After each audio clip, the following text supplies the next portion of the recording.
ඉතින් අද අපි බලමු රසම රස බීට්‍රූට් කරියක් ලේසියෙන් ඉක්මනට හදාගන්න විදිය. බීට්‍රූට් කරිය රසට හදාගන්න බැරි අය මේ විදිහට හදලා බලන්න අනිවාර්යෙන්ම ඔයාලා මේ විදිහට කැමති වෙයි. මුලින්ම අපි බීට්‍රූට් ගෙඩිය මේ විදිහට හීනියට තීරු කපා ගන්න ඕනි.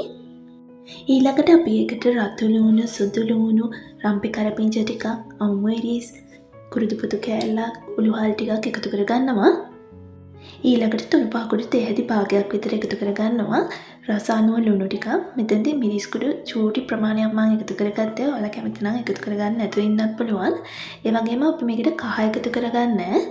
මේ සියල්ල හොඳට මිශ්‍ර කරගෙන තැම්බෙන්න අවශ්‍ය දියකිරිත් එකතු කරගෙන සාමාන්‍ය ගින්දරේ පේනකින් වහලා මේක හොඳට උයා ගන්න ඕනි. බීට් ටික වැහෙන ගානට මම දියකිරි එකතු කරගත්තා.